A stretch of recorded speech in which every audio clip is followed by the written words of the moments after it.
Oh, yes, ladies and gentlemen.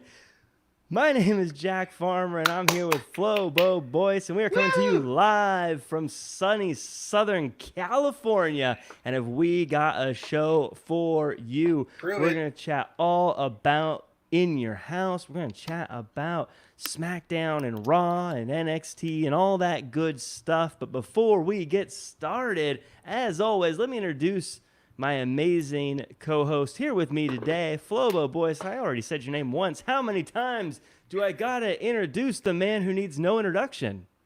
Maybe at least two, apparently. I realize now with the brand new microphone you got, you sound all sexy. I'm gonna slow it down. I'm gonna have myself a little bit more of a relaxed Flobito this week.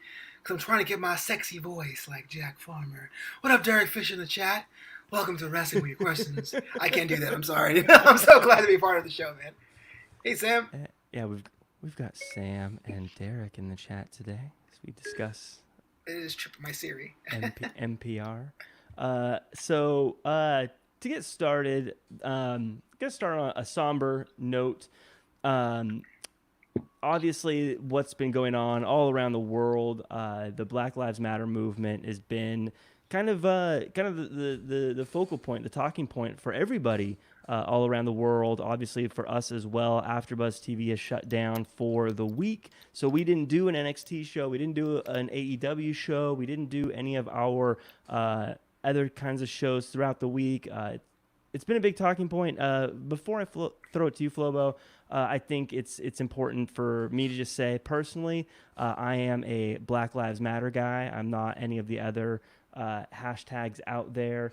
And I believe that, frankly, it is here in America. It's harder to be a black person than it is to be a white person. So I think it's good that we are addressing it and things are being said about it. There's obviously been a lot of injustices that have gone on too long, and my hope is that things get better after this. What are you thinking? The same. No, I'm yeah. It's funny you mentioned that. AfterBuzz is home to many different sub brands and verticals. So AfterBuzz TV, Book Center, the Book Club Live, and Mm-hmm. Popcorn Talk is closed for the week. Black Hollywood Live is having strictly content related to the protests, the peaceful protests, and I try not to say too much. I think for a lot of reasons. One, I always feel like my position is a little bit more complex than others. I'm someone who is 100% black. I'm from the Caribbean, but I'm still black, and I'm an American. But I always felt that growing up that I was in between two worlds. Between what was assumed would be what a black person should live and the life I did. And other things too, I also felt a lot of my friends and colleagues had statements prepared.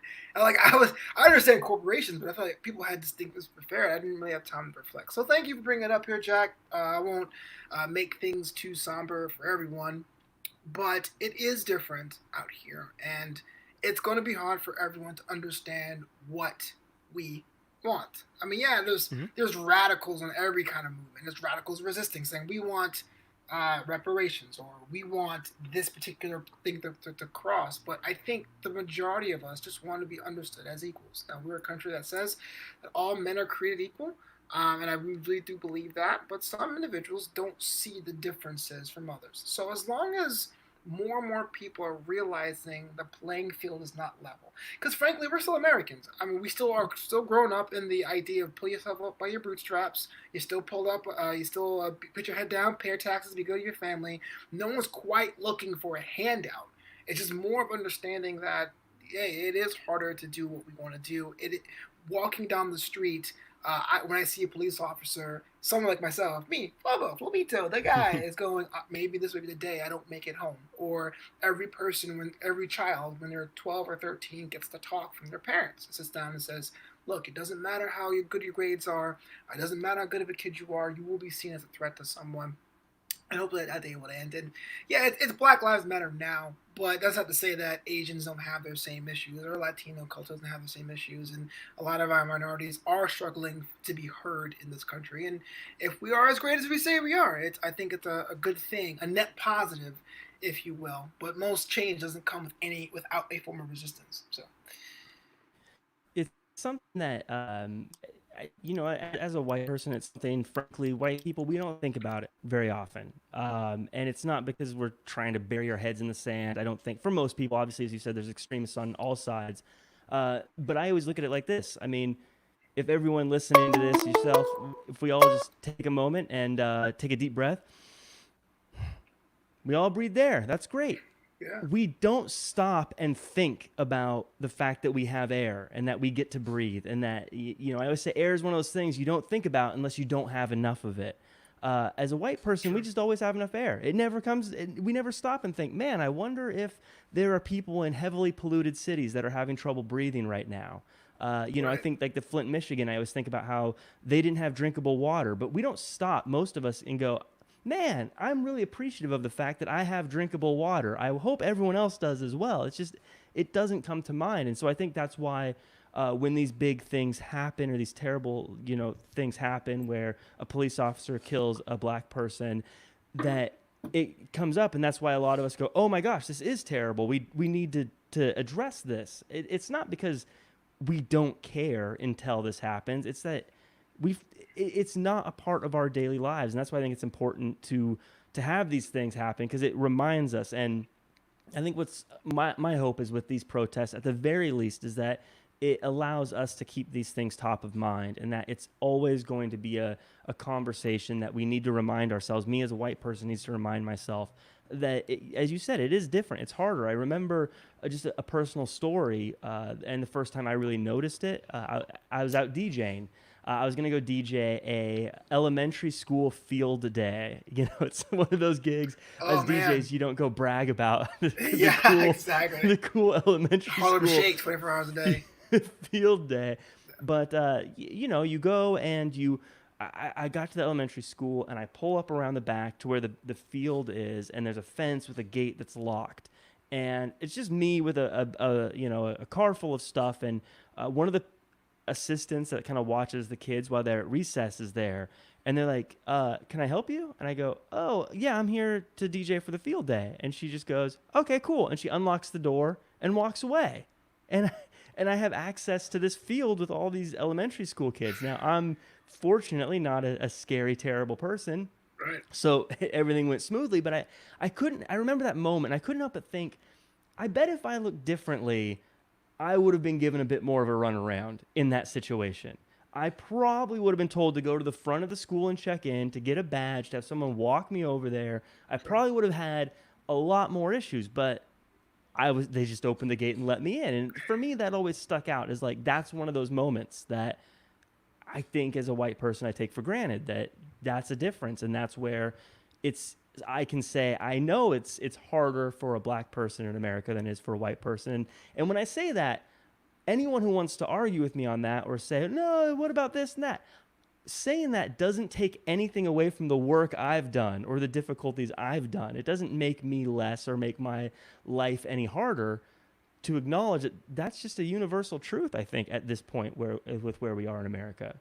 Yeah, that's kind of funny you mentioned that DJ story. I mean, that's the one reason why I started buying or started making the Flobito Tonight shirt. I mean, other DJs, for those who don't know, there's some venues that force you or require you to wear uniforms to show that you are a vendor. And when I first started, my clients were beneath that level. I didn't have to.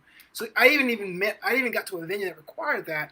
But what did happen was I would roll up to a venue in Southern California or in Orange County or in San Diego, and I'll get the runaround. Like, who are you? Do you have any ID? Where you're from? Can I check in with the client? Well, the client's not here. I'm setting up before they get here. I'm the DJ. And that was one reason I said, hey, look, I'm DJ Flobito. And that was interesting. But I know the looters thing is there's always going to be someone there who sees a crime of opportunity. That doesn't distract from what the net result is. I did saw something really beautiful today. I was going out for my run. That wasn't the beautiful part. I mean, I run pretty bad. Beautiful when you run Flobo. it's pretty bad when I run there. But I was running down Venice Boulevard, and I saw there's this thing in Los Angeles that happens every so often called Ciclavia, where they shut down the streets and let bikers roll by. But today, I just saw 100, maybe 200 bikes, cruisers, beach cruisers with black people. Obviously, the most peaceful protest there was. It's just people out there in the California sun having the time in their lives. I knew from the first demonstration I saw with my own eyes, I realized there's a lot more to what you're seeing on the news. There's a lot more to tear gas and more to looting. If people can get together, can organize hundreds of people to ride their bike down Venice Boulevard, to honk their little bells and to wave. I don't know. I think there is a positive nugget there. I think something to take into account when you see on the news and you hear about looters and you hear about people taking advantage and you hear about the tear gas and you hear about all this other stuff that's happening, that's happening on the news. And I'm not going to go down the whole fake news rabbit hole, but I remember hearing one time something about the news is, you'll see on the news, they'll say, if you use this home cleaner, you might get sick. Or you'll watch the news like, this elevator company had bad elevators or something, and people get really scared of some weird random thing. The news reports on the things that aren't normal, right? That's why the news isn't reporting lots of people died from cigarette smoking this year. Yeah. That's why they're not reporting on this just in, plane land safely, details 11. Right. Like, it's because those are the outliers. The news reports outliers. They don't report the fact that, hey, lots of people got really healthy working out at the gym today, because that's not interesting. So when you see, I know the news shows that and it makes it look like that's everything. It's not everything. That's not that is the outlier. That's why it's news. So try not to, as you watch all this stuff, think that just because people are getting together to bring their voices together means that there are terrible people out there all over the place. And something I wanted to kind of tell a personal story as well is, at the top I said I'm team Black Lives Matter. I'm not team All Lives Matter. And I see on social media, I see people arguing about this and going back and forth. And something that really bums me out is when people say All Lives Matter or Black Lives Matter, is they say, you can unfollow me or you're an idiot. And they start arguing and yelling and getting into each other. I assume they're yelling. It's Twitter. I can't hear them yell, Flobo. I just assume they're yelling. I yell all the time. Please download my new single. Send. But I want to tell a really, really quick story. I'm a Seattle Seahawks fan. I've said it about 100 times. Sorry. So a few years back, there was a huge rivalry between the Seattle Seahawks and the San Francisco 49ers. It was one of the best football rivalries of those years because they would be going at it. And so I hated the 49ers, hated everything about the 49ers. I particularly hated a quarterback by the name of Colin Kaepernick. Hated the guy. Did not like Colin Kaepernick. And then one day he got benched. For sure. And he got benched, and I was like, good. He sucks anyways. And then one day he doesn't stand up for the national anthem. And I was like, what a loser. He's lazy. He doesn't want to stand up just because he's not the star. He's pouting. And then you hear it's about what it's for. And I was like, oh, this guy's just making it up to try to give a reason for him being lazy now that he's getting called out for not standing up. Then he starts kneeling, and you hear that he's talked to veterans about how to be better about protesting during the national anthem. And I was like, interesting, but I still don't like this guy, and there's probably better ways to do this, and yada, yada, yada. And time goes on. And I just start to think about it more. And by time goes on, I mean, it's a few weeks, not like years and years, but a few weeks goes on. I'm like, do I really hate what he's doing? Or do I just hate him because he's on the rival team? As silly as it sounds, right? Yeah. Do I really hate him? Or is it just because he's not on my team? Is it, if he was on the Seahawks, would I like him? And you take that away. And then I start thinking about the actual protest of kneeling. And All Lives Matter, and the difference between All Lives Matter and all this. And I realized the kneeling, I think, is actually like the perfect way to protest. He's doing this in a way that people can see it. It brings up conversation. It doesn't really impact anybody, and it gets a message across. And so I started to think this is actually kind of the best way to protest this. And I started thinking about the All Lives Matter thing, and I started thinking, I get it, but that's not the problem. That's not what we're talking about here. We're not seeing police officers killing white people like this. We're not seeing police officers killing Asians this way. No one else. It's one thing we see over and over and over again. And it's clearly a problem, even if it's just a perception problem. A perception is just as bad as reality when it comes to something like this. We need to fix. And so I tell this story because now I'm definitely Team Black Lives Matter. That's how I feel. I feel like the issue is definitely we need to find a way to fix the situation of police officers needlessly killing black people. But I didn't start there. It took me time to get there. Whether right or wrong, it took me time. And if someone came to me in that first moment when Colin Kaepernick was just sitting down and I wasn't there yet and started yelling at me and saying, "Unfollow me, I'm not your friend, get away," I may have dug my heels in. I may have dug my heels in and said, "No, no, no, no, you're wrong." And then suddenly I'm this person that doesn't get it. I think the worst thing we can do is cut people off and not talk to them and not give people the chance to come to the realization or learn themselves. And I know some people probably hear that and say, "Jack, it's been hundreds of years of this. We've been patient enough." And I can only imagine. I can't even, if this was my family that was going through this kind of stuff, it would be incredibly hard for me to be patient. But I would just urge anyone to just say, be patient, try to help people understand, and try not to resort to just yelling and hating and banning and blocking and ignoring people. Yeah, it's a very easy thing to do, especially now when liking someone's tweet 10 years ago can get you in trouble today. To say, "I'm Mm-hmm. just going to cut you off," but yeah, it's definitely more important to have discussions. And if you don't like something, you can always just scroll. You can have a defensive opinion with your friends and all that stuff. But Kaepernick was an odd case because he did do that towards his decline. So there's a Mm-hmm. I'm not saying he was right or wrong, but I could understand at first being like, why is he doing this? But it came full circle when everyone said, "Hey, look, these demonstrations last weekend are too extreme. There's other ways to do it." And you're like, "Well, what other ways? You can't kneel. You can't demonstrate. I can't email my congressman. Like, what do you want me to do?" But yeah, I'm also. It's one of those things where I can understand if the hashtag was Black Lives were superior. By all means, Mm-hmm. jump in and say all lives are superior. But like matter, and someone goes, "No, no, no, no, no, no, no." Let me Right. correct you. It's just like, well, why? And I left home. I don't want to make this whole show about this. I really don't, because I know we have so much to talk about. But I Mm-hmm. left home at 18, and I went to Flagler College, and Flagler. yeah, it's literally the whitest school in the nation.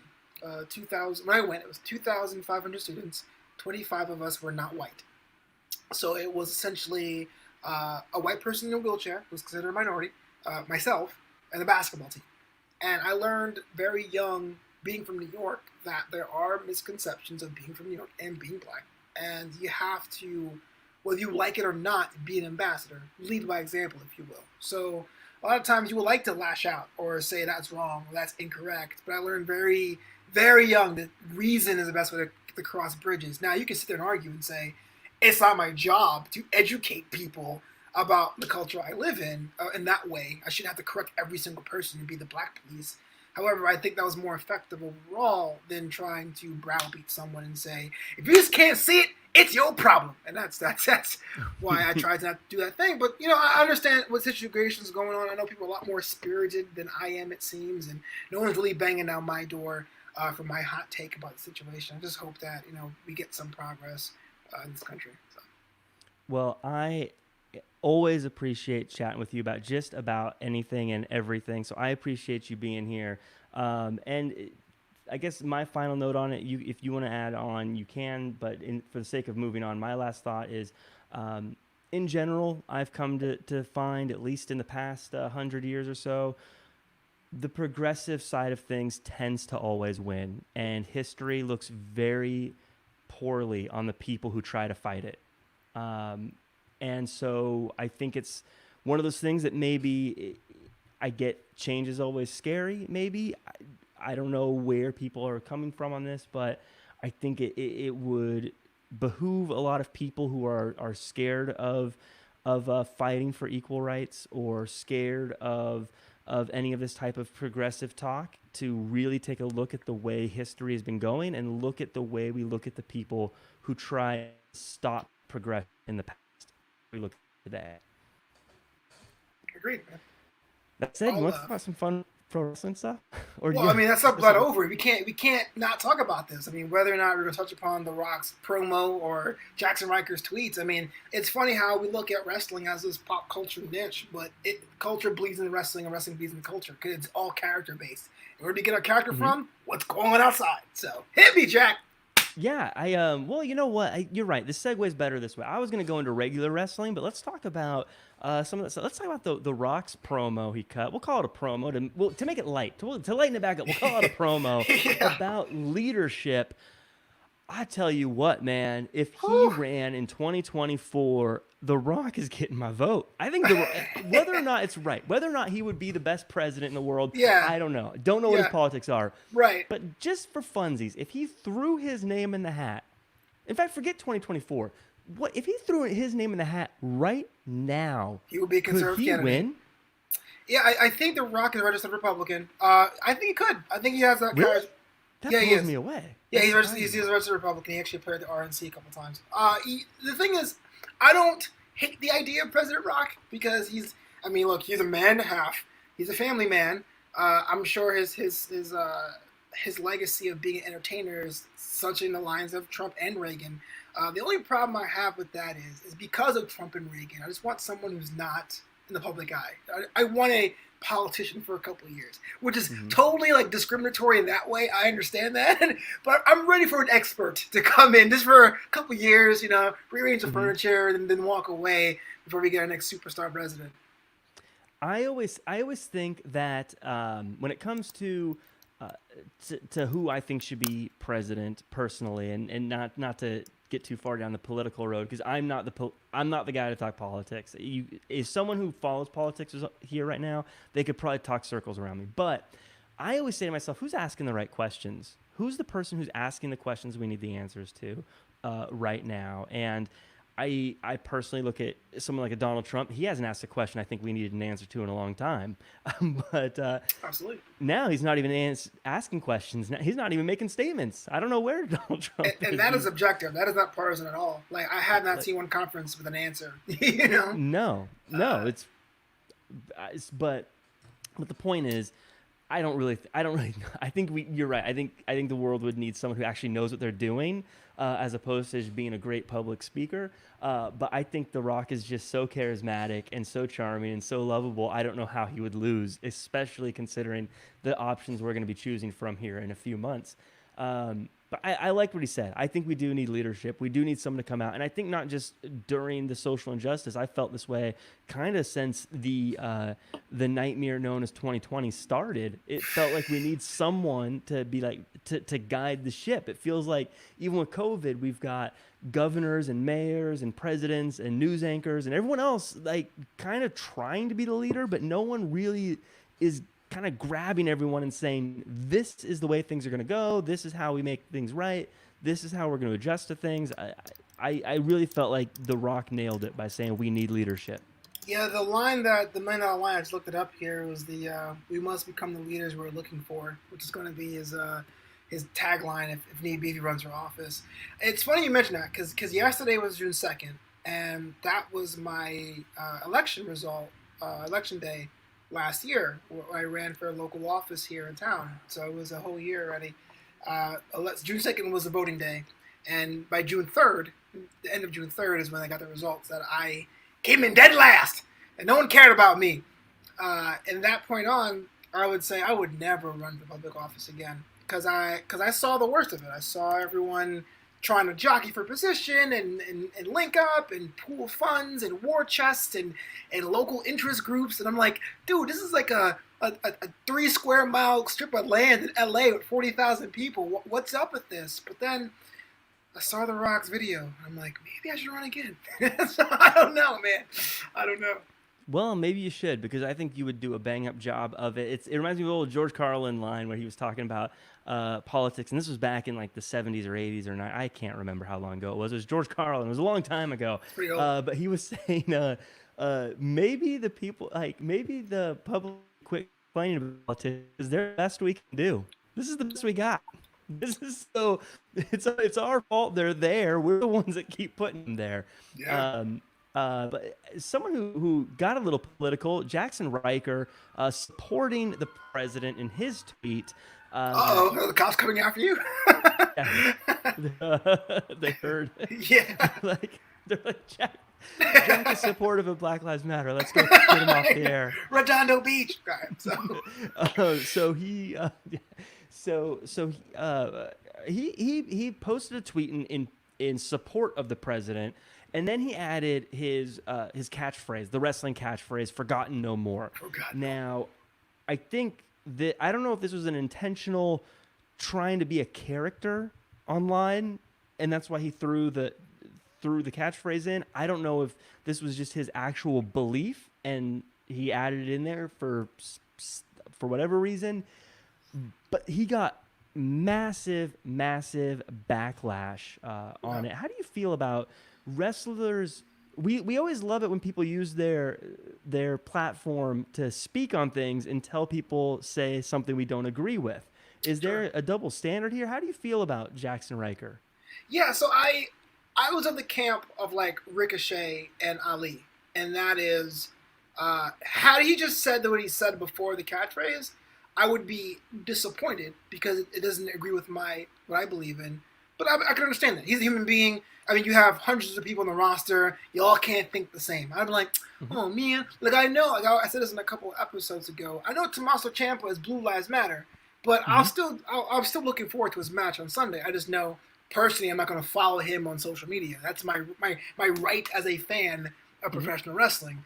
But throwing in Forgotten No More, I understand that, one, wrestling characters are drawn from real life. That's why Sergeant Slaughter became an Iranian turncoat in the 80s. And I understand that you got to get yourself as much promotion as you can, especially if you're new on a roster or brand. But I do think the wounds were too fresh to try to put your title, your tag phrase onto that. And so when Kevin Owens called him out and was like, think what you want, but your catchphrase is pathetic, I was like, yeah, bro. I mean, I didn't care about Riker before. I'm not going to be clamoring to see him now. You know, I think, honestly, I thought it was a bad move. I think it was a bad move. Yeah, the catchphrase made it weird. Unless he did something to really signify this is in character. But even then, you're right. It's too fresh. Like, people were still in the streets as he was saying it is what makes that bad, I think. And it's something that I think could have incited more issues. In fact, it did. Everyone started trashing for it. My question to you, my follow-up question, is it fair for the WWE to react on screen in any way to him, whether it be taking him off TV, whether it be, punishing him in that way, promoting him in that way? Should they react at all? Should he have any reaction at all as it pertains to on screen based on his political position and his tweeting? Is it fair? No, but they're within their right. The WWE is a publicly traded company. Twitter is a private platform, and we have a culture here in this country where we will hold you accountable. Like, look, a couple weeks ago, I'm sure you've heard the story about the lady caught that black man in the park bird watching, and the guy saw her dog's on the leash, and he was like, "Hey man, can you leash your dog?" Kind of nervous about it, and she's like, "I'm gonna call the cops and say there's someone harassing me."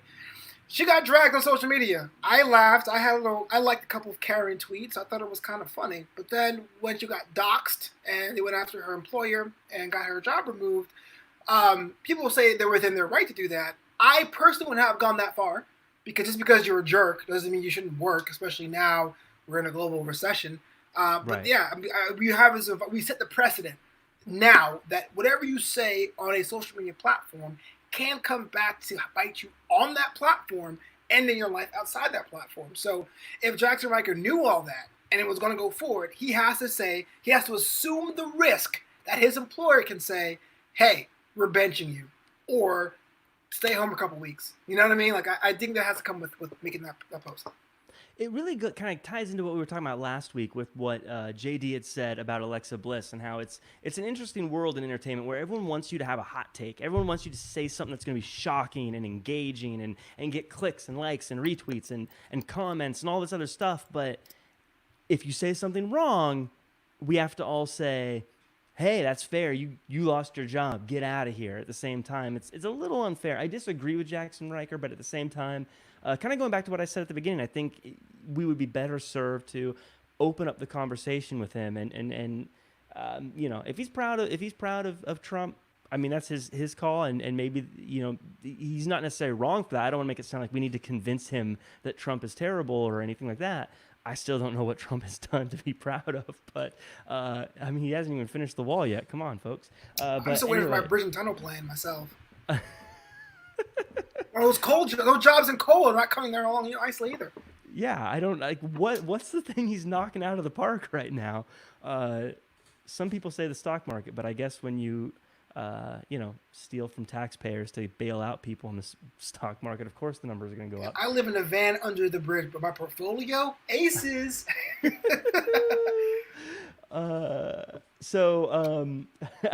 We keep going back to, I keep saying I'm not going to talk about political stuff. And then All right, clean break. Let's talk about some fun. Clean break. That's why I'm glad you're here. Let's talk real quick. I want to talk to you about Jeff Hardy. Let's give it positive. DUIs, bro. What are you doing? You said clean break. I wanted to talk about someone who's trying to get clean. Fair enough. I love segues. But I want to ask you about this drug addiction angle. I'm torn on it. I'm really torn on it. Really? You're torn on it? I'm torn. Why are you torn? I'm torn because the fact that it's playing into real situations is cool. I thought the fact that opening that segment was engaging. I was like, whoa, what happened? What are they talking about? What's going on? And it goes back to what our buddy Vince Russo said, and when we interviewed him, and tying into reality and giving us this reality thing. I thought that was good, but at the same time, I think it's a little callous and cold to be talking about someone's terrible addictions that have been really hard on them over the years. And I look back at Scott Hall in WCW. I look at Hawk in WWE and them trying to bring in addiction issues in the past. It's never worked out. It's never looked good. It's never aged well. So I guess that's where I'm torn. What are you thinking about this? Speaking of torn, the chat is torn too. Derrick loves it and Haywood doesn't. I gotta side with Derek Fisher here. I think overall it's a net positive. Yes, you can argue the fact that SmackDown has a younger audience, so you shouldn't have a drug addiction storyline, or you can argue, hey, when you brought addiction storylines in the past, they weren't the most nuanced storytelling. But mind you, we're still in the whole no crowd era. For the first 30 minutes of SmackDown, you got yourself a fresh start to a SmackDown we haven't seen in weeks. Jeff Hardy gets reestablished with a really real-life storyline that will make a casual fan, somebody who's tired of watching Blue Bloods, go, whoa, is this real? That's the hook for professional wrestling. I mentioned Sergeant Slaughter. Back in the 80s, people thought he actually moved to Iran and became a guy like that. And ultimately, Jeff Hardy agreed. He could have stayed home. He could say, I'm not doing that. He could say, bench me. He could say, I want out of my contract. But Jeff not only agreed to doing it, he started it too. So, as much as we can sit here as wrestling fans and clamor what should happen and what shouldn't happen, we're going to have a bunch of vanilla if you listen to everyone's ideas. You got to try something new. I think it's kind of ham-fisted, but it's not off the table. So you don't look at the past times they've done it, like Scott Hall in WCW being a drunk and Hawk and his drug addiction thing? Yeah, that's what I'm saying. It's ham-fisted. They never done it and it won't be the best storyline ever. It wouldn't be like, oh my God, this is the Drew McIntyre redemption story, but for Hardy. It's going to be clunky and weird and awkward and stuff like that. But I can tell you, that intro to SmackDown made me stop I put my phone down for 20 minutes and watched that. Until Jason Jordan came on. And I was like, I had to tweet about Jason Jordan. I hadn't seen him like a year. But what I'm saying, we need things like that. Because once it's Friday night and I'm stuck at home because I have to be, whether it's curfew or lockdown, and AC/DC comes on, it's like, okay, Blue Brand, what do you got? Oh, snap!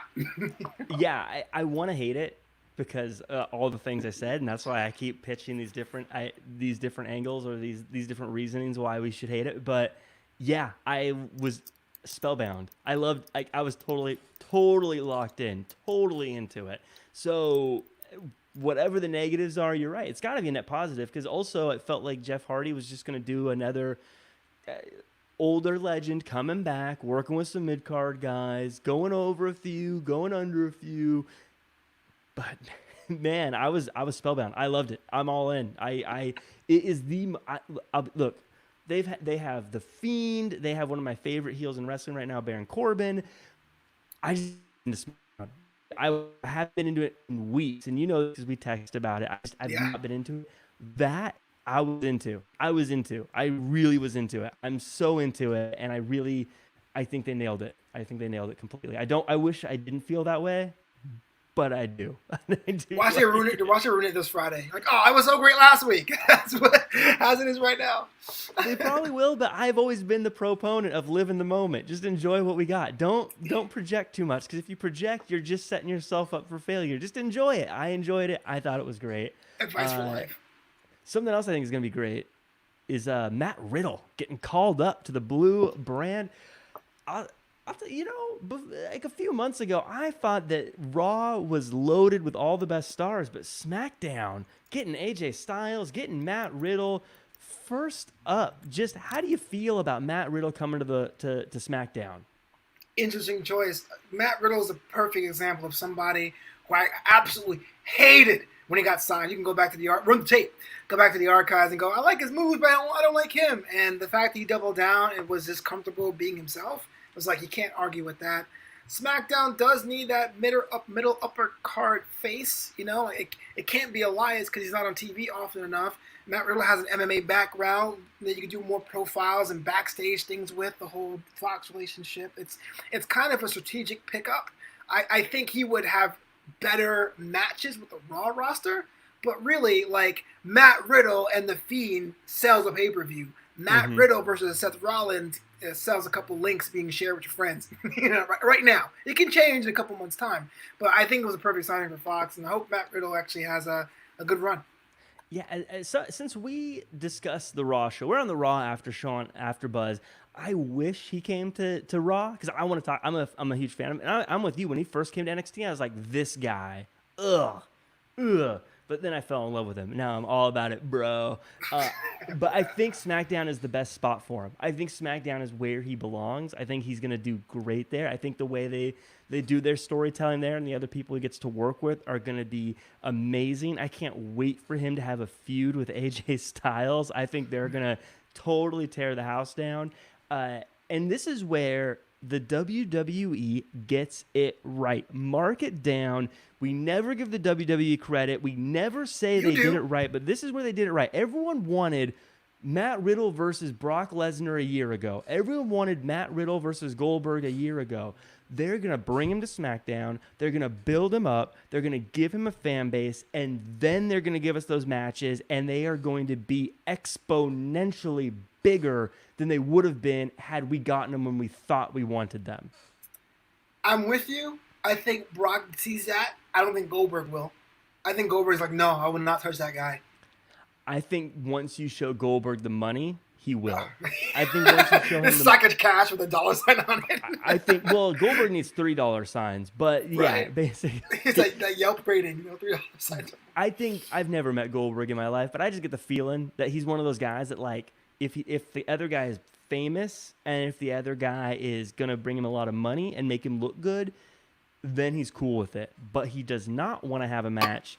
Even if you paid him the same, he wouldn't want a match with someone who's not viewed as a big star. He wants to be with people who are billed and viewed as a big star. I think that's why he liked Roman Reigns, frankly. It's just because he's like, yeah, it sounds like he's a big star. Cool, let's do it. Either way, if it doesn't happen with Goldberg, I'm okay. I don't think they'd have a good match anyway, so I'm not super bummed either way. But I think that's where they're doing really well. Now, there's a bad side to Matt Riddle going to SmackDown that people don't talk about when people get called up. There's a dark side of the call up, as we'll call it on this show. Please don't sue us, Vice. It was a different word we used. Nope, it was different. So Vice, Dark Side of the Ring. Fun series, by the way. I just finished season 2. Expert reenactments for basic storytelling. Yeah, they do a good job with what they have. I like, just before I dive into it real quick, I like that they present it in a way, if you're not a wrestling fan, you can still find it interesting. Yeah, it's a true crime series. It's true. It's a true crime. It's a true crime series. Slow motion reenactments. But then I punched him. Right. I really wish they did a better job of telling us who was playing the roles of the people, though, like in the reenactments, because you can't see them. Yeah. It'd be fun to see like who plays Hulk Hogan and who plays, all these different people. Same guy, just different makeup. That's why it's always blurred. It's like, look, man, you look nothing like him. Just there's only so much time on SmackDown, and that means if you bring someone up and you have them have a match, someone quietly got pulled off. Who do you think is going to be the person that might quietly get pulled off of the brand? you mean like down to NXT or not being seen as much? Just not being seen. I mean, because if let's say you have, just for easy numbers, let's say you have 6 matches a week, right? Yeah. And each match, just to make it easy numbers, we'll say none of them are tag team matches. We'll say they're all singles. You got 6 matches a week. That's 12 wrestlers. If you bring a new guy up and start putting him in a match, one of those 12 is no longer on TV. Who's the person that's going to lose their spot? Someone loses a spot when you get a pull up. That's true. Because I was my knee-jerk reaction was like, Sami Zayn already got pulled off, but he was part of a group, so that's not really losing any time. So I hope it's not Cesaro, man. Cesaro could be the guy. Shorty G was off for a long time, but he showed up on Friday, so he was the one I'll pick too. It's kind of hard with the no fan shows. A lot of people got pulled off the board, and we didn't know who's really in play week to week. But I guess if everyone who was hot and had matches stopped having matches, I think it would be Cesaro. Maybe Nakamura too, but definitely Cesaro, yeah. Because he's a workhorse. He can plug anywhere. Is it possible? Dana Brooke, it says, yeah. Haywood Wong says in the chat. Dana Brooke, yeah. Is it possible that that maybe they pull up Riddle, they just traded over AJ Styles, maybe one more person will get moved to SmackDown, and then Sami Zayn and his crew will all go to Raw and sort of fill the void that the OC used to be? I'm down with that, because they ran people to liberate, really. Yeah, I like them. I like all 3 of those guys. I'd like to see them. I'd like to see them on. I gave you a hard time about Cesaro. I love Cesaro. You just won't admit it on a public show. It's cool. Jerk. Cesaro's a man, dude. I don't know. He's the man. He's a specimen. He can go with anybody. He makes Mansoor like $1 million in Saudi Arabia. And of all the podcasts I listen to, nobody has a bad Cesaro story. Everyone's like, Cesaro, he helped me out. Cesaro's a good guy. Cesaro loves Dean Martin roasts. It's just, he's an awesome person. I think that I would love to see them come out, go back to wearing the suits, being the cool Jason Statham but yoked up looking dude, and just have him start being that like serious wrestler that he is, and be the guy that, like, look, I'm the best wrestler on the planet. Come at me, bro. I'd like him to have that kind of attitude. And maybe give him a manager. Tell Jason Statham that he's a puny wuss. Jack Farmer said you need to get yoked up. Come on, Jason Statham, let's go. Nah, Jason Statham would kill me. Hair versus hair match. Jason Statham would do that thing remember that viral thing where they were kicking the bottle top off the bottle? Yeah. He would do that to me, but like just break my nose, like.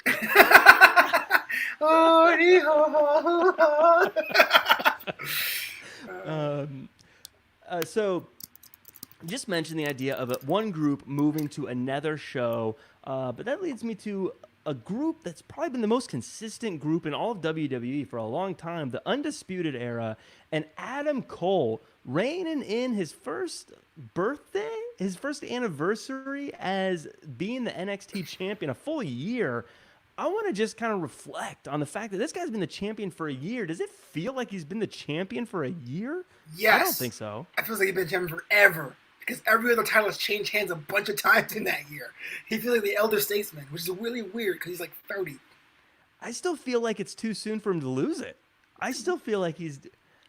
I feel like he can hold it, but also if he drops it this weekend, I'm like, okay. Because he had it long enough, man. Every title has changed hands. Maybe with the exception of the United Kingdom Championship? That changed hands last April. Everything else has changed hands so many times that he's been the only constant. Which is ironic, because NXT is usually an afterthought to Jack Farmer, calls it developmental. Has he been a good champion? Has it been a good reign? If you had to say yes or no, black or white, is it a good reign? Top heavy it was. Adam Cole was somebody that proved he was a workhorse, that knows that can totally fight with everyone else. Johnny Gargano was losing steam. NXT's writers saw that ahead of the curve and gave him the title.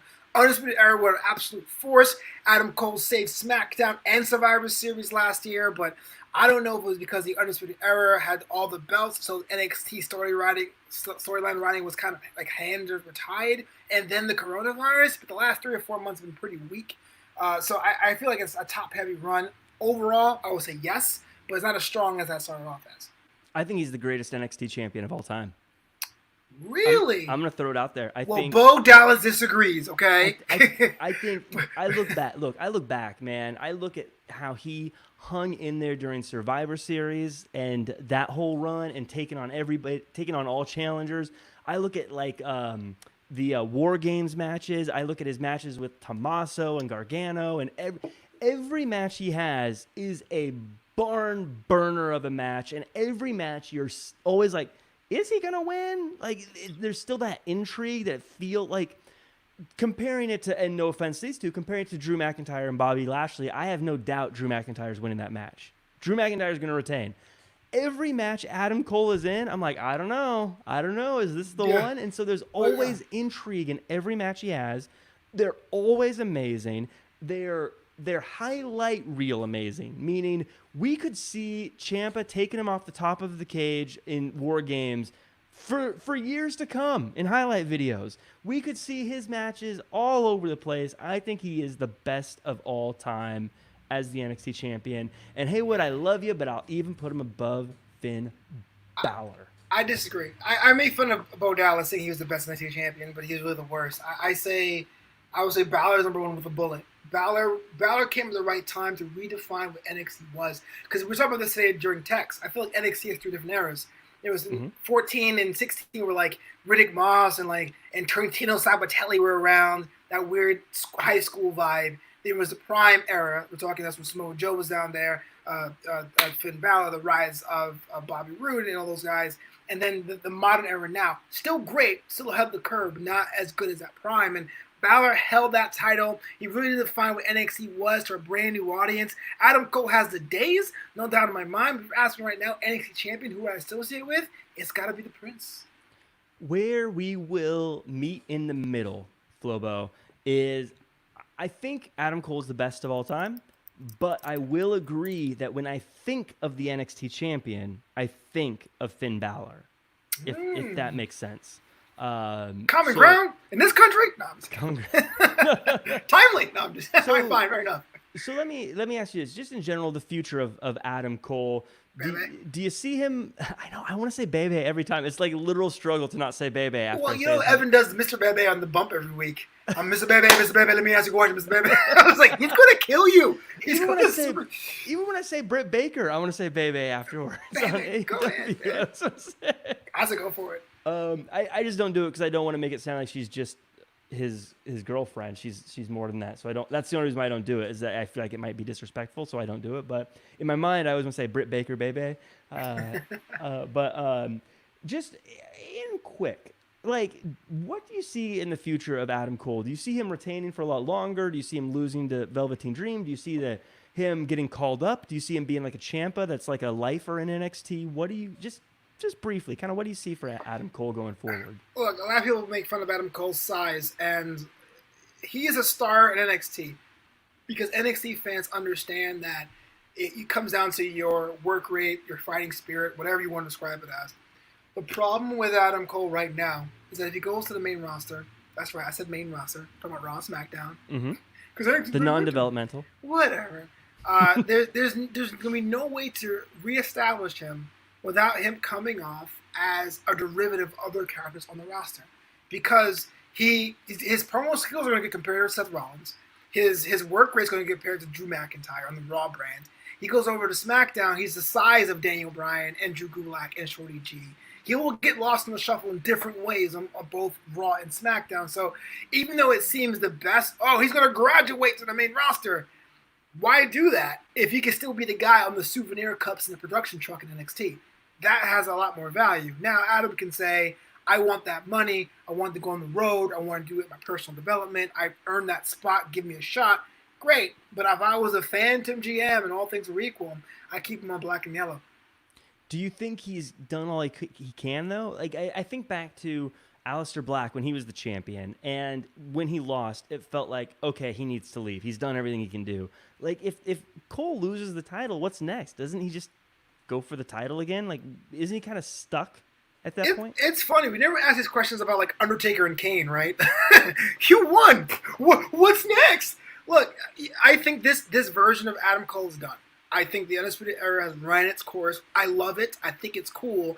My problem with it is they push it too hard, too fast. Because you're supposed to be this faction that is shocking the system, but you're wearing all the t-shirts and you're on all the programs. You got to break them up. Whether it's a hard break where they tried teasing it last year and beating up Roderick Strong, or a soft break where the tag teams go off and everyone does their thing and they come together like, hey, for special events. That's when we get to reestablish what the true Bebe is, what the true Adam Cole is from PWG and all those organizations.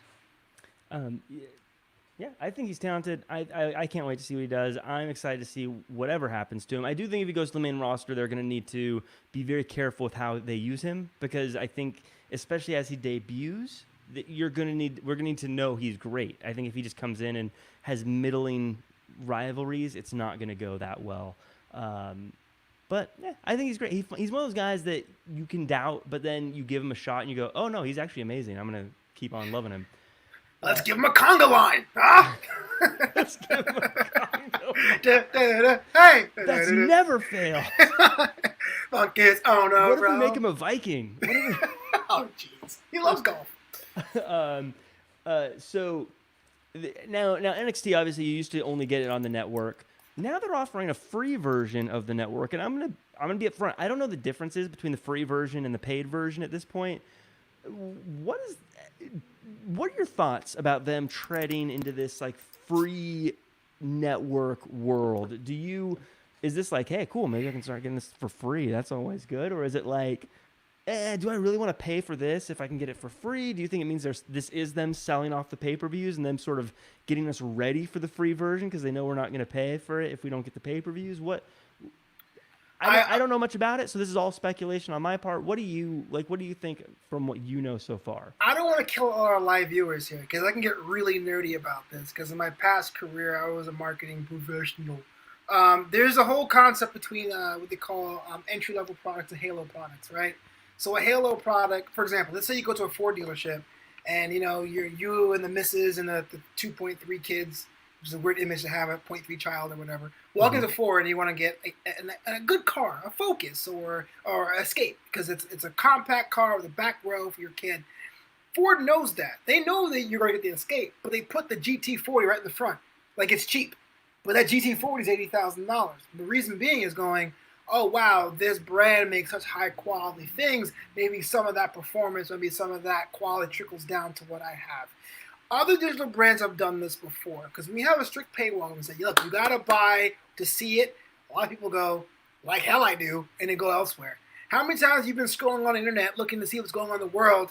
You could have a New York Times article that says, hey, bro, you're out of free articles. Do you want to upgrade? Now, usually I say no. But some people go, okay, I really want to know this in-depth thing, or ESPN Insider. So it's a strategy on their part for all their video clips they had just floating around the internet to brand them as a network. A lot of their older shows that people like me who've been fans and subscribers since 2014, like Legends House, I'm not going to watch because I saw it already. Those are a way to keep that fresh. That's how you recycle things, free preview weekends to get everyone involved. And then if you have a premium product like The Last Ride and go, hey, episodes 1 free. If you want to see the rest, that's available on the network. The theory is that you created an ecosystem where people feel already committed. I play a video game on my phone. It's called Top 11. It's a soccer management game. You don't even see the games. Here's a coach picking players and whatever. And you have to recharge your soccer players every game. But you can only do that with enough tokens to buy the rest to rest your teammate. I already put in $12 in that game, and I got it last month. The game's free to download, but I bought in. That game was $12.99 off the bat. I'd have been like, nah, So I think it's all smart. Speaking of those games, there's a great South Park episode you should check out on freemium games. It's fun. They get all of us. I'm not gonna act like I'm better than them, but it's a funny South Park in their very South Park way makes fun of freemium games.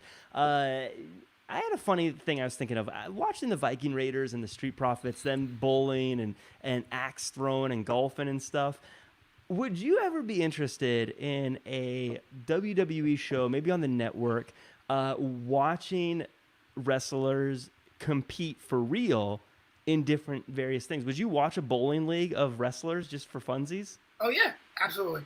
Absolutely. And I thought about this. I said they either have to get an average Joe on a team or play for charity so you don't think it's a work. But I would definitely watch like the axe throwing games or the Highland games when they throw over the tree stump or darts or whatever, the wild world of workers. Whatever, man. I'm down. Yeah, I was thinking this too. Like they always talk about how athletic people like Bianca Belair are as well. But what if they had them like compete in a track meet and like her with some other people and like do different tests of strength and sport and stuff and show us how strong or fast they really are, because then you could always just transfer that to the show. Like Bianca Belair just torched everyone in the 100-meter, and you're like, wow, she is fast, or whatever the case is. By the way, the EST is like a dope postmodern gimmick. Think about that. I mean, I'm surprised no one took that before. But. Yeah, it is. The EST, it takes a second to settle in and get. I'll be honest. Like when I first heard it, I was like, okay, but then it is funny, cool to be like the fastest, the baddest, the strongest. It's cool. It's a cool thing. Something else that's cool is reliving the '90s with In Your House NXT. Segways. Look, let's be honest. The '90s was where it was at. In Your House was where it was at. And the video game. They In Your House. Were you a fan, by the way, of the video game? Of the In Your House video game? Yeah. I didn't really play that one much. What? To be honest. You never played In Your House, the video game?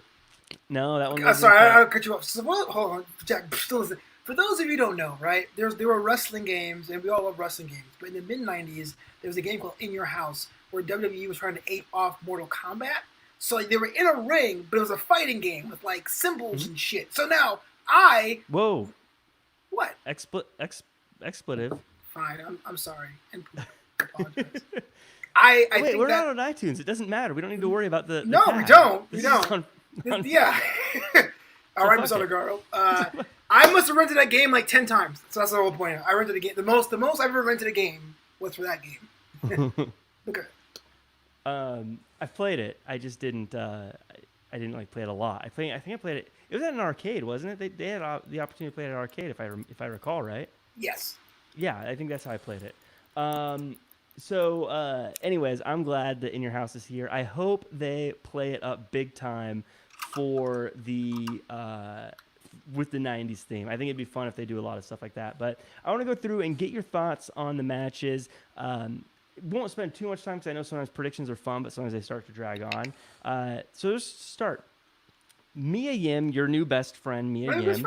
Versus Mia Yim, Tegan Knox, Shotzi Blackheart versus Candice LeRae, Dakota Kai, and Raquel Gonzalez. It frustrates me just reading that because I think that alone could be one of the best women's divisions in wrestling, let alone a 6-person tag match to open up Takeover. But let me get your thoughts on it. I definitely felt like they were planning the Gargano, Candice LeRae, Keith Lee, Mia Yim thing, and they just kind of made it happen last Wednesday. I was like, oh, it's a match. And this seems like an underscore. Like, no, we're moving on. There was an idea. Wasn't really feeling it. Let's go. Yeah, it's great. I just want to... I like Raquel Gonzalez. I actually liked it a little bit better when she was Reina Gonzalez, because at least there she was like a Texan Texana kind of character. Now, if you're not paying attention, I always confuse with Sonya Deville. It looks like a Pokemon evolution of one another. And Dakota Kai is great, but as a heel, she hasn't won a lot. That's why I'm kind of like, eh. But all 6 characters are great. The match is going to be hella fun. I hope it has the opening spot to really set the tone of what In Your House can be. Yeah, that's going to be a fun match. I think it's going to be really exciting. I am pulling for Shotzi, Tegan, and Mia just because I love those 3. I really like Shotzi Blackheart. She's one of my favorites right now. The filthy Filipina Shotzi Blackheart. Yeah. I love her. I think she's great. I want to see her do really well. So she's kind of the person I'm really, really pulling for in that match. Finn Balor, Damian Priest. Walk us through it. Why? The Prince came back and he was a heel. One week he had a match with Velveteen Dream, he disappeared. Cool. Then one week he had a match with Cameron Grimes, and Damian Priest attacked the Prince from behind, causing Cameron Grimes to pin Balor clean in the center of the ring. Cameron Grimes in his hat. And then Damian Priest goes, I'm the one that did that to you. Now hold on. I know in NXT we don't care about protagonists and antagonists, but this is supposed to be an edgier Balor, right? So this edgier Balor disappears, basically gets hurt off camera, gets hit from behind, and now we want to see him beat Damian Priest. Is not now Finn Balor a face? Like, is that now the old Balor before? I worry. The match is still going to be great. I hope the Prince knocks his block off. But if this goes on the way it's going down, I'm kind of sad to say this maybe use regular classic Balor. Flobo, my response is that's what you get. Everyone says this isn't developmental. You pull someone down from the main roster, guess what? They're there to make the roster look better so they can develop into main roster stars. He's 39 years old. Damian Priest is probably 40. Finn Balor's not there to have a great career. He's there to build the next generation. He's there for the same reason Tyler Breeze is there. There's no difference between the two at this point. They're there to help develop new talent because I get NXT that, Jack. is a developmental brand. I get that, but you gotta tell me that this Balor was not supposed to be a classic face. He's supposed to be putting over new faces as a heel, right? Damian Priest is old too. He's not a young talent. He's not a spring chicken. It's like Tyler Breeze. He's not a face, or it depends who he's facing. That's all it is. I pop hard when Tyler Breeze comes out. You bite your tongue. He's there just so he can validate having matches. And look, I think Finn Balor is going to win this match, but Damian Priest is going to walk away from it having rubbed shoulders with one of the best of all time in NXT, and they can position him to move on. I'm okay with that. Then you gotta make Finn Balor a good guy because no one's cheering for Damian Priest. Are you kidding me? That's the point. No one gives a crap about Damian Priest. That's the point I'm trying to make. Damian Priest is also nearing 40 years old. He is that veteran they brought, like a Santana Garrett. He's a guy that's putting over new talent. Instead of having two different matches with Finn and a new person and Damian and a new person, they put these guys together when ultimately no one's going to benefit when it's all said and done. I think Damian Priest is going to benefit because he's going to have this rivalry in the books. He's going to be able to build off of that. And you say 40, almost 40. Look, I get it. In wrestling world, that's not super young.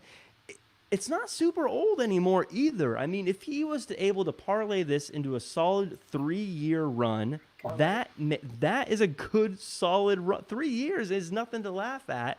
And he wouldn't be. It's not like he'd be getting crazy old at that point if he was 42. I think AJ Styles is 42 or 43. Yeah, he is. So now I'm not saying Damian Priest is AJ Styles. AJ Styles is one of the greats, but I'm saying this is not a young talent. Anyone who expected something different from Finn Balor going to NXT was just setting themselves up for failure. He is there to help the talent move on. I get that, Jack. There. I totally get him helping talent. I get him even having a feud with Damian Priest if he was backstage and he got in his way and goes, "I don't like you," and they had a match. But what I'm seeing now is this edgy Prince getting hit and overwhelmed like a classic face. What was the point of changing his character if he's going to respond the same way he did? He just came back as regular Balor. That's my thing. Him feuding with Damian, I don't care. Wrestling's wrestling. Win his character, bro. Because they need to make it work. That's all it is. He'll become a ne'er-do-well as soon as a nice fella needs a feud. That's all it is. That's all it is. That's who he is. Fine. Now, I think, and I will say, again, in my defense, before it sounds like I'm trying to bury Finn Balor was the first. I remember when I first saw him, I was like, that guy is a rock star beyond belief.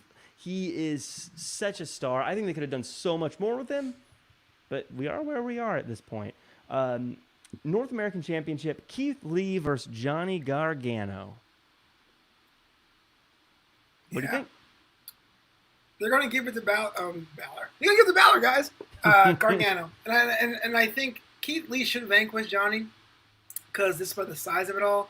But Gargano made such quick work of Dominic Dijakovic, he disappeared off television. So I think storyline-wise, it makes more sense because once Gargano has the title, you get to see more of him. But I am not sold on this new Johnny Gargano. I try to mince my words as best as I can because he's involved in a feud with my new best friend, Mia Yim. But I got to say, man, I'm not a fan of this new version. Or Candice LeRae. She deserves better. Candice LeRae deserves at least to be her own superstar. Yeah. I am tired of seeing her as Mrs. Gargano. Yeah. That's why I'm never, like, a lot of people are like, oh, if they're together in real life, we should make them a couple in real, like, on the show. that's what I don't like about it. I think it very quickly becomes this is so and so's significant other. I think like Bianca Belair and Montez Ford are two great people. I love them. I want them both on TV. But if they get together, it can quickly become Montez Ford and his wife, as opposed to Bianca Belair. Just like I think in this case, in a lot of ways, I don't think it was intentional, but it kind of happened. It's Johnny Gargano and his wife, as opposed to Candice LeRae. That said, I think Johnny Gargano at the end of the day is too likable. It's too hard to boo him. It's just a weird. I want to like him in this match. I agree with you. I think Gargano's gonna get the win. I think the long-term positivity of it is I think it means Keith Lee's gonna go after that NXT title because better things are coming for Keith Lee. It feels like Keith Lee right now is just filling time before his spot opens up. Is the vibe I get from him. It feels like when Seth Rollins was the IC champion or when John Cena was the US champion. You're like, okay, I get it. We're doing this, but we all know that you're just doing this for now. This isn't what you're supposed to be doing. Right. So I think this is their way of getting the title off of him so he can start going after that world title, that NXT title. Keith Lee's a star. I love Keith Lee. I want him to go to Raw. I want him to be on Raw. I think that's what they should do with him. I think he should lose this match so he can go to Raw. That's the real thing I think they should do with him, personally. Tommaso Ciampa, Karrion Kross. What do you think? Karrion Kross. Easy peasy. He needs to win. He has to, right? Yeah. That'd be or no contest, but if Ciampa like wins clean, and it's like, well, there you go. Yeah, wah. Yeah. Profit Ciampa, the Cross is out. So Brody lead him, right? Just what a disappointing debut that would be. Like all this like fanfare, the entrance, and all this build up, and then he just gets beat rolled in up 6 minutes. This is the greatest show. Ciampa's a life for an NXT, I think, at this point. So wins and losses to him don't really affect him because he's so good. He could lose for a while and come back up the rankings and all that good stuff. So, yeah, I think Karrion Kross is going to get the win here and also looks to be a huge star. Women's title, Charlotte Flair, Rhea Ripley, Io Shirai. What do you think? Charlotte should retain, just to throw dust in everyone's eyes. She should retain. If it was me, and I think as far as like writing a story, I would have with Io Shirai there. Because I like Rhea Ripley, I like her return, I like her story, but she was a victim of the classic WrestleMania hype going into this. She was red hot last November beating Shayna Baszler, and then into this it was badass, and these promo packages going to Mania was like, it's my lifelong dream to be at WrestleMania. It's not Disney World, woman. Right. You know what I mean? Yeah. So here's a chance for her to reestablish herself for real. And Io Shirai, yeah, people like her, but she still is kind of unhinged. So that'd be the perfect foil for Rhea Ripley to chase that title with. But, as we said on Monday night, Charlotte Flair with the belt. Doesn't matter. She's one of the greatest on the roster, if not the greatest on the planet. You can't go wrong with a safe choice.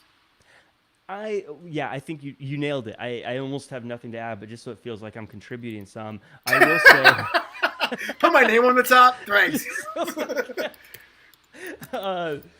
I think Charlotte, if she loses it, it's going to make the whole thing feel pointless. If she loses it back to Rhea Ripley, it'll feel like Ripley losing it was pointless. I think if she loses it to Io Shirai, then again it feels like, well, why did you...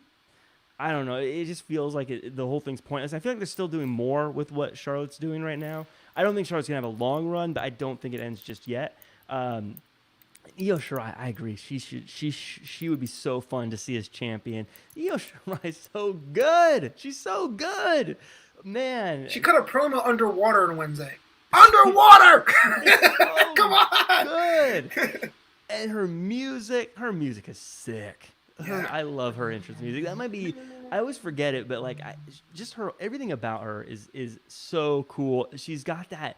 If you've never seen wrestling before, she comes out, you're like, this one's up to something. Yeah. But I like. I didn't even think about it that way, but you're right. It totally killed Rhea Ripley's character to have her go after Charlotte after being this like, this is my brutality, into, I was just a girl with a dream, and I hope I get the opportunity to Yeah, But that's that disconnect between NXT and main roster that happens sometime. absolutely. We got some questions we got to answer, and I've already got Hey, a dude, lot. it's a supersized episode of Wrestling with Your Questions. This is bonus content, y'all. It is a supersized episode. Well, there's a lot of stuff going on in the world right now. Yeah. Plus, we missed a lot of stuff because we didn't get to chat on AfterBuzz. So we got a lot of I catching up to do. know. Yeah, I kind of missed it. I was like, but I think it's yesterday during NXT, I was still taking notes. I was like, what do I do with my hands with no AfterBuzz? I was just, I was waiting out. That was weird. It was weird. That happened to me too. I was watching AEW and I wanted to go get something to eat. I was gonna grab something. I was like, I could just pause it. I was like, wait, no, I can't pause it because then I'll be behind schedule to be ready for the show. Yeah. And I was like, wait, there's no show. What do I do? Yeah, we're lifers, bro. We're locked in. So we got a few questions, starting with the GOAT of the chat, Haywood Wong, always with the questions. Thank you, Haywood. You get the GOAT, by the way. For anyone who gets crabby, I call him the GOAT. Haywood always sends in questions, so we appreciate you. Haywood also is always trying to help out the shows. We always appreciate you, Haywood, on social media, sharing and getting the word out. Even though Jack hates it when you say that you think he sucks and he likes Brock Lesnar, but it's okay, Haywood. So right now we got Cody Rhodes. He's out here saying I'm gonna defend this title every week. We got Apollo Crews saying I'm gonna defend this title every week. What NXT title would you like defended every week, Flobo? It's obvious, the NXT Women's Championship. Like that just it goes without saying. Like here's the thing: the obvious answer would be the North American title. But my biggest problem with that championship, and I'm not necessarily a guy who hates championships. Bring them on. I grew up in the era where there was like the IC, the European, the light heavyweight. Like it just give me all the titles you want. You really haven't defined what the North American title division is. I don't know what that division's never been established. It always seemed like a number one contenders title. Like the That's how I look at it, by the way. The gift of the gods from the Lucha Underground. Look, here you go. Here's my title. So I don't know how that defense looks like. Is Cameron Grimes that division? Is Kushida? Yeah. But you tell me, tune in to NXT every week at 6 p.m. The 1 hour main event or the second hour main event is going to be a women's title match. Then that writes itself. Then you've already established why your brand has something different than across the networks. I think that's a great way to look at it because I feel like I've said it for 6 months now. Their women's division is ungodly stacked. Just like I said, we got a 6-woman opener tag team match to open up NXT Takeover, and that if you took those 6 and put them on a different show, they would have one of the best women's division in wrestling right now. Yeah. So it's just crazy how stacked it is. So they could do that, and I think if they flashed and be like, yeah, we're so good, we're going to show you that our women's division is going to blow it up every single week. Bring it. I like your answer more than mine. Mine was the cruiserweight division. I feel like I've loved this cruiserweight tournament. They tear it up every week as well. They're always exciting. They're always fun. You don't need stories per se to make the cruiserweight division exciting. You can just say, we're going to go out there and we're going to blow your mind with what we do. That was my original thought, but I really like the way you sold the women's division. I think you may have changed my mind, Flobo. You've illuminated me a little bit. That never happened, but when it does. We also got Moxley's going to be on AEW Dark. I don't know if you heard about this, but next week, Jon Moxley, the AEW World Champion, is going to be on AEW Dark competing. Question, should Braun Strowman or Drew McIntyre do main event, and would that bring more eyeballs to the product on main event? Should they do it? No. Will it bring more eyes to the product? Yeah, sure. The thing is, I'm not sure how AEW does business, but if I extract the WWE model to AEW for a second, main event is an international program that puts Raw storyline recap packages in 2 matches a week. So when every couple of weeks or every couple of months, they'll put on a main event talent on main event to make sure these international markets realize you're winning the lottery with getting a big star. Now, that big star can change. It could be a Shelton Benjamin. It could be a EC3 a couple times. Ricochet was on there 2 months ago. But it's never made to be like the also other show. When main event first started, I think, when Superstars first started, John Cena was in the first episode. So having Moxley on Dark, the first thing I thought of was, they're trying to sell Dark. They're trying to sell Dark to a TV network and say, here's our champion. He shows up on this program. You want to buy in to this valuable property. People think HBO, by the way. HBO Go or Max, whatever it is now. Oh wow. That's floating around as a rumor that Dark will go to HBO, whatever their new HBO thing is. I can't HBO remember what Max it's called. for Yeah. sure. That makes sense. But like as far as Braun Strowman is always going to be a main event, the answer is no. Because in the United States, you need the network to watch it, and you haven't told me that it's valuable enough. If you can't tell me why 205 is valuable, and that's new content every week, then you can't sell me a random attraction match on a show that I forgot about. I think whether or not I think should they be on there, my answer is okay. I don't care. Whatever. Wow. Because unless there's gonna be a because look, if they're on there, they're gonna face someone they're gonna beat. Like, and say by the way, Moxley too. Moxley's going to face someone that we know the answer to already, so it doesn't really matter, right? Yeah. And he's gonna win. So who cares? It'll be fun to see him because I'm a fan, but it's not gonna change anything. It's not gonna make Dark more or less of a show, and I don't think main event will become more or less of a show because if Braun Strowman's on there, he's probably going to be facing Akira Tozawa or someone like that, where you're like, we know how this is going to go.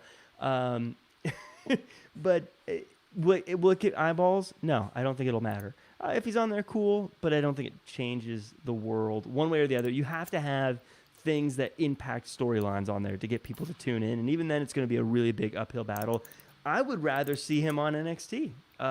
Like pop in and have a banger of a match with someone on NXT to help them out, as opposed to just a throwaway, Yeah, that'd be kind of fun. Braun Strowman is gonna be a full Wednesday. Topasu Asina. I love Morrow. I'm not making fun of Morrow. I just love how he is so emphatic. Please don't. Morrow is the best commentator right now. I wish Nigel came back. If Nigel came back, that team was aces. Yeah, Nigel and Morrow was the best commentary team in wrestling for a bit. I think that if you could have Morrow and Samoa Joe, I think that would be so great. I would love to see those two together. We also got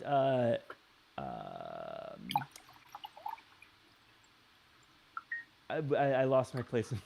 We're talking about questions from Matt Haywood, but the one about the we talked about titles, and then we talked about whether main event should be a show. My notes. I was looking around. Main event: Braun Strowman, Dark, AEW Dark. No, I found it. I'm good. We were asked Derek Fisher, what is the greatest match of all time? It's not going to be Edge versus Orton, but in your opinion, greatest match of all time. Whatever you think, Jack. What do you think is the best match of all time? This is always one of those weird questions where it's kind of like, what's the best to you? Yeah. I think because I think like the most important match of all time has got to be Hogan versus Andre. Like I think that's the one that really flipped the switch for a lot of people.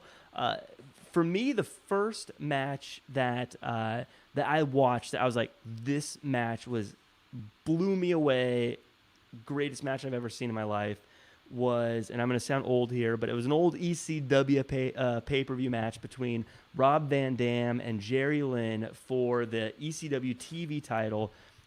Rob Van Dam was getting to the tail end of what was going to be a 700-day TV title reign. And some people may not remember, but Rob Van Dam used to have incredible matches. He used to be so good. He was the first person I was like, man, he's going to have great matches no matter what you do. And Jerry Lynn, forgotten by time, but no schlub himself. He was really good as well. And their match was just incredible. I can't remember which one it was. They had a few of them, but it was the first of the ones they had. And it was so good. They just, I'm sure some people would call it like a spot fest, but I loved it. I think that was probably mine. Wow. So I guess I'm more of the in-ring story character guy. So I'm not trying to say, like you're right, there's no greatest match. Wrestling's an art form. Performance art. Is Les Miserables better than Cats? We don't know. The two that I think of, number two with a bullet, was definitely last year's United Kingdom Championship, Walter versus Tyler Bate. I still talk about that match. Mm-hmm. I had a friend that got back into wrestling this spring with all sports being shut down. yes. And I was like, dude, you gotta see that match because it's like surface level, big guy, small guy, crowd behind them, but then it was like the storytelling of the match, the working it down, the stamina, all the things they needed to get the crowd on their side. Tyler Bates' strength, Walter's speed. We didn't think that each of them had that, and they brought those in with their characters. I think as a performance art, if this was on Broadway, I'm like, bravo! Yes, that was great. Yeah. But the best match for me that I saw live, WrestleMania 26, streak for his career, Shawn Michaels, Undertaker. Another good story. The match was on point. Clash of Styles, that moment where Shawn is clawing at Taker, and Taker's like, bro, don't do this, man. He's like, take me out like a man. And he goes, okay. I'm like, oh, snap. And then he pins Shawn Michaels, and the flames go off and turns purple, and the stage looks like supposed to be like a Chicken Eats Southwestern 5. It turns purple, and 18-0 goes on the screen. And it was like, dude, I saw Shawn Michaels last match. Oh my goodness, this is great. So that's to me the one of the greatest of all time. But of course I'm biased because I was there.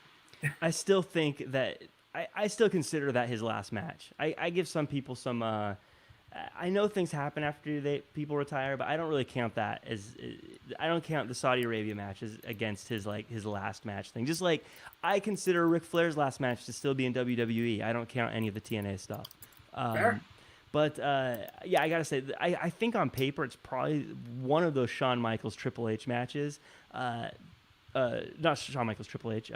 Shawn Michaels Undertaker matches has got to be up there. As a personal one that I probably meant a lot to me as one of the greatest is after WCW closed, and with all this stuff with like Bash the Beach and Hulk Hogan, and finding out that he was a jerk backstage or a jerk as a human being, and then WCW closing and how the invasion went, a lot of that killed my love of wrestling. I'll be honest, like after the end of WCW, and for a few years, my love of wrestling was just dead. Like it killed me because I was a WCW guy. Even though I saw the writing on the wall for years, I was just like, oh, it just kind of killed me a little bit. And it killed a lot of my enthusiasm. Like me with the XFL. I get it.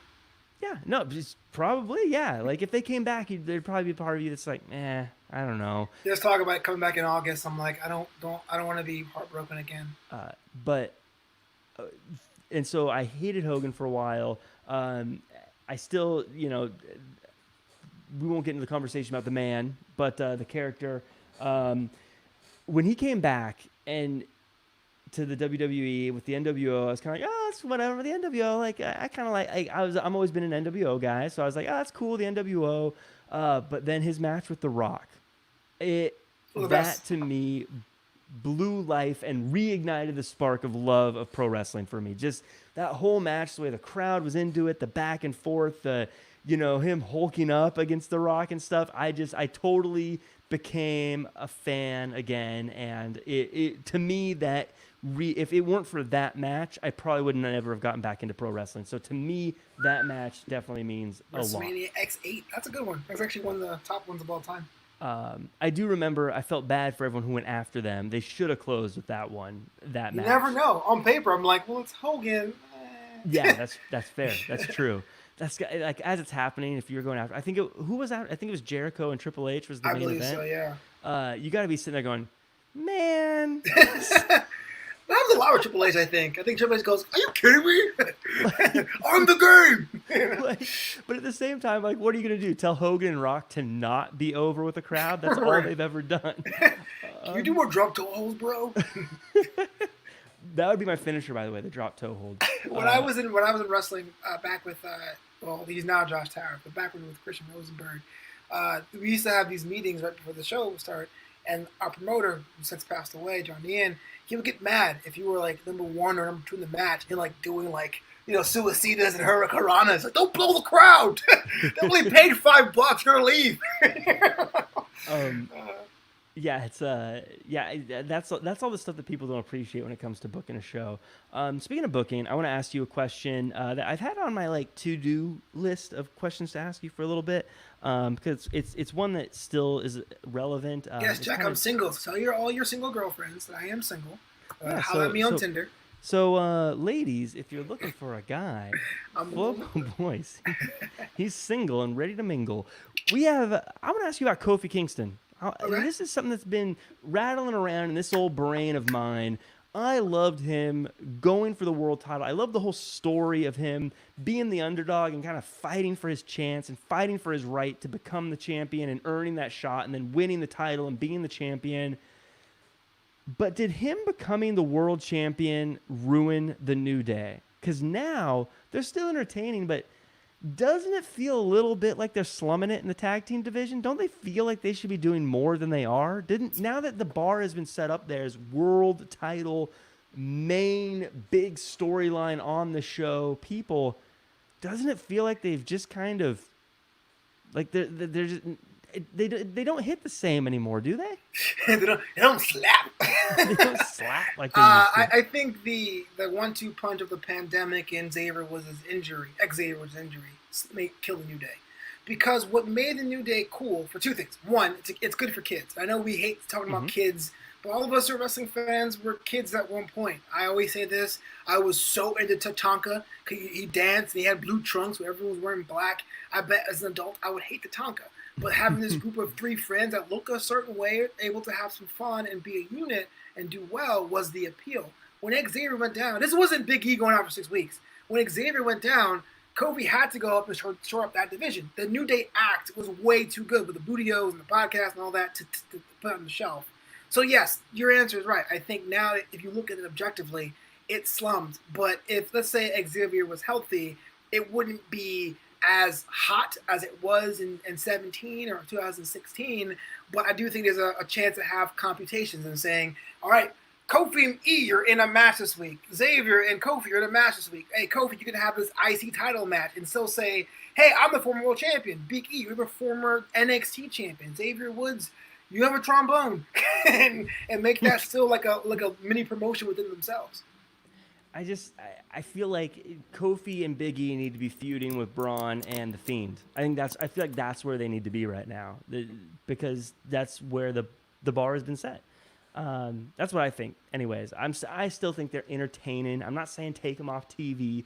I'm just saying like I said, kind of like we said earlier, it feels like when Seth Rollins was the Intercontinental Champion, and you're just like, you're just doing this for now. You're not really. This isn't where you're supposed to be.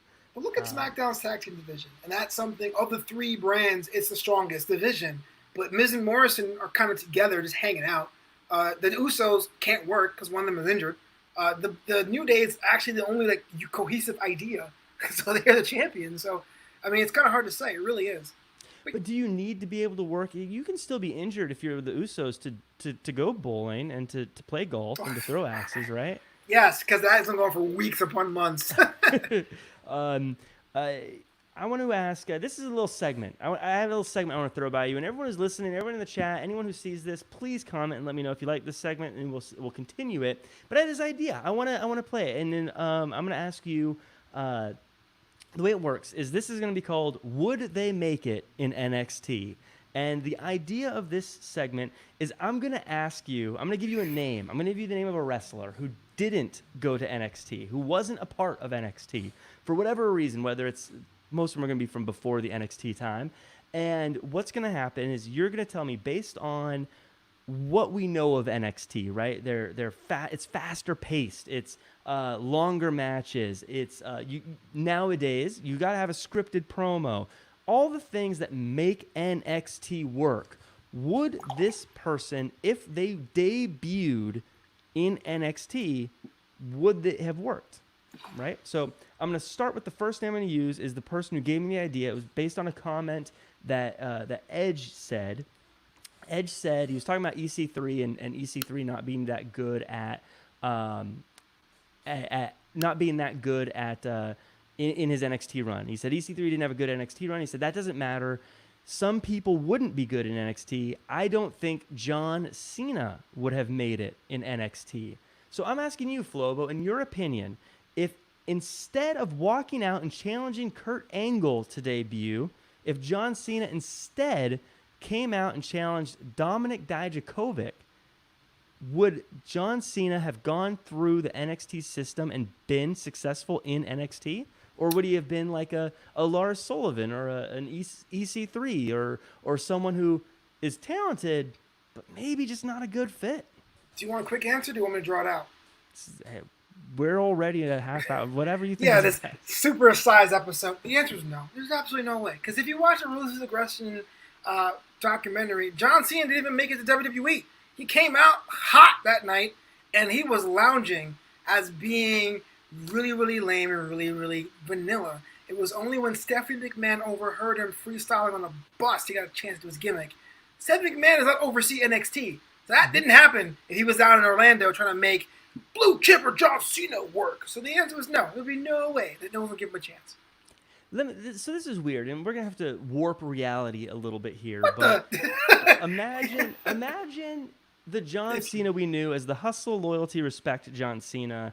A little bit farther in his career, but still try to that character. But let's strip away us knowing who he is. Imagine he's an unknown going into NXT. So you're not getting that whole like, oh, he has star power or anything. Just that's who he is. That's his wrestling ability. That's his character. Would that have made it? So this is why you pitched this idea to me before, and I said, what era of NXT do you mean? Because I really felt like in the early days of NXT, they brought in a lot of people and tried to see what their formula was. Guys like Riddick Moss, guys like Dorian Mack, guys like Tio Sabatelli, and NXT Prime, they were bringing in those high-stake indie signings. And then NXT now, they're performance center, like homegrown talent. So that's why I was asking about that. But you're asking me overall, the answer is still no. John Cena came at a specific time in professional wrestling where the fans were willing to understand we want more work rate from our talents. We're willing to have more superheroes. We're out of the anti-hero phase, which is what NXT thrives on, not knowing who's protagonist or who's an antagonist. John Cena was a heel. He was a face first, a villainous heel, and a face thereafter. I mean, no matter where you slice it, John Cena's a talent. He's strong. He's fast. He could be good anywhere. Profitable, make money anywhere. But as far as it working with the crowd, no. That's fair. I think that's fair. That's believable. My next one, and we'll do this one quicker because I think we agree on it wholeheartedly. One of the biggest stars of the Attitude Era. One of the guys that has just a presence about him. He's got the look. He's got the presence. Goldberg. If Goldberg debuted in NXT, would Goldberg get over? I say no. I love Goldberg. I'm a huge Goldberg fan. But I don't see it working. I don't see him working. I think he would be literally like a Lars Sullivan. Do you think he'd work? Actually, Lars Sullivan is actually better than Goldberg there. Because the thing about Lars Sullivan is, because his size is he's so short and stocky, that when he picks someone up, it makes you go, wow, too bad he's a jerk. No, Goldberg's matches were too quick. They were too fanfare. I'm going to come out with my extreme entrance like I'm some sort of like government project, Universal Soldier, and make it happen. So the production values alone, the length of matches alone, will just kill Goldberg on stamina. So isn't that kind of how Baron Corbin was in NXT? Baron Corbin was a lone wolf, so he came out and was like, "I don't need anybody. I'm better than you." He didn't have a lot of moves, but the fact that he was able to sit there and really take time with his match, be methodical.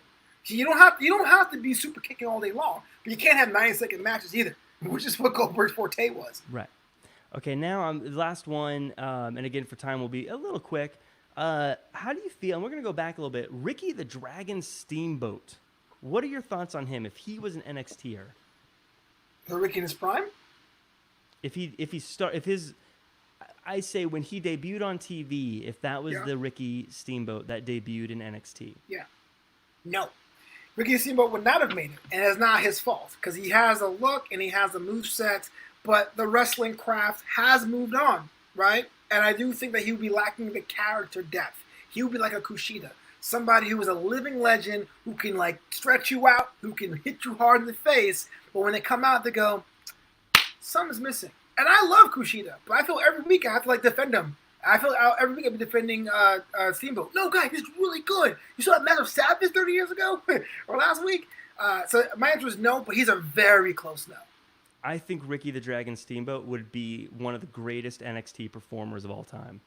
I think I think obviously the pace is faster than it used to be, but I think he would adapt to that. I think he had the athleticism, and I think he had a look, and I think he'd be someone that we look back on and go, man, he really knocked it out of the park there. I think NXT is the kind of place that is built for someone like a Ricky the Dragon Steamboat. I think he would have done amazing. We park our cars in different garages on that. Look, Steamboat was amazing, but I dare you to watch his match today, and then go, yeah, NXT, yeah. But nostalgia goggles. No. I get it. I get that athleticism has improved, the work rate's improved drastically. But I think he's the kind of athlete that would have grown to meet that difference. You know who worked in NXT? Goldust. That's somebody who worked in NXT. Think of that entrance. No. Think of the Shattered Dreams. Think about playing to the crowd. Think about those matches with Ciampa. He would have been good, but I think Ricky the Dragon Steamboat would have been one of the most athletic and fast-paced. I think he would have picked it up. I think he would have been. I think the only reason he wasn't working the kind of matches that NXT has today is because they didn't know they could do matches like they have in NXT today back then. I think he would have been there. I think we disagree on that one. I think Ricky the Dragon Steamboat would have been absolutely spellbinding in NXT. And I would never go against someone who had lats like his. He had some big lats. Yeah, they were pretty dope, yeah. I had cake for lunch. So. Speaking of cake for lunch, before we go, I want to talk to you about the fact that you're soon to be a Grammy Award-winning musician. You have a song out, buddy. No Grammys. Yeah, it's called Alone in the Club. It dropped yesterday on Spotify, iTunes, Tidal, all that stuff. Tidal? Yeah. Do you remember that? Yeah. No, but I'm not winning a Grammy. I don't think so. But I will submit for a Webby or a Peabody or something. I don't know. I thought this was... I'll be honest. When you told me you had a song coming out and I was going to listen to it, I was like, okay, man, I better get ready to... pretend it was okay. Which is messed up because you said you were promoted anyway. You're like, I'll definitely do a promoter, bro. I thought it was great. Anyone who's listening hasn't listened to it. It's free to go to Spotify and listen to it. Just go listen to it. It's really fun. It's really good. I know you did a What's Up Flobo on it. If I'm not, you have so many projects. It's hard to keep track of them. But it was What's Up Flobo. You talked about it. I don't want to repeat information for people who have already heard. And if you haven't heard that episode, then I strongly recommend checking out What's Up Flobo on the same exact channel. It should be pretty easy to do. You have no excuses. But also check it out on Spotify. Share it with your friends. But really quick, just kind of tell me about, one, the decision to do a song and the process of doing the song. And would you do another song? Whew. So I had a plan in 2020. I saw music has changed. Like in music, we don't do albums anymore.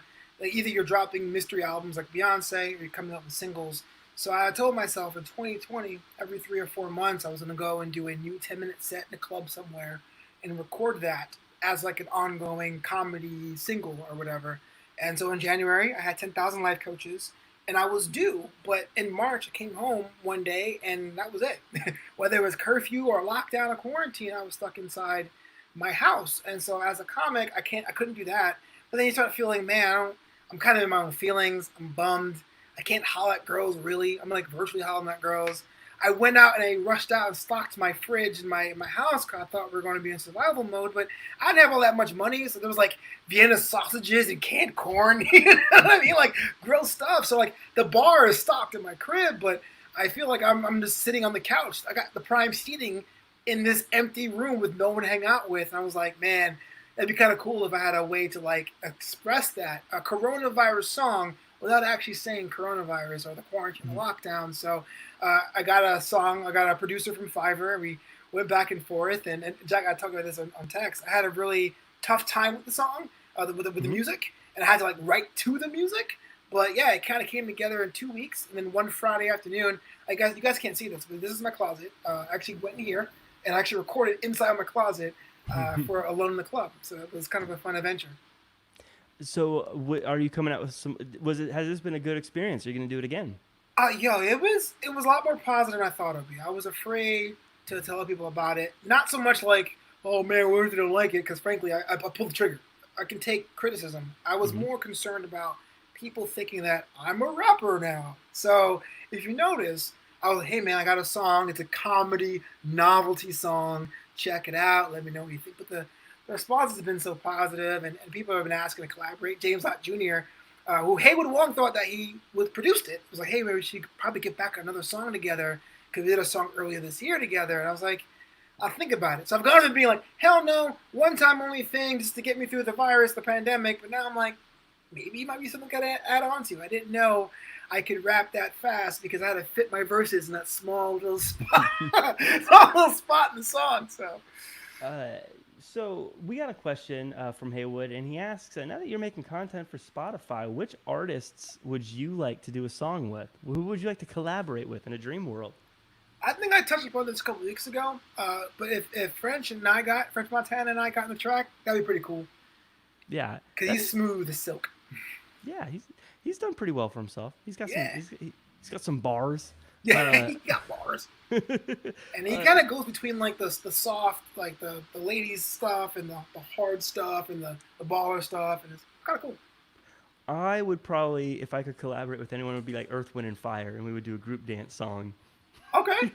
Which is funny because they always tour Chicago. It's like 2 for 1, bro. Yeah.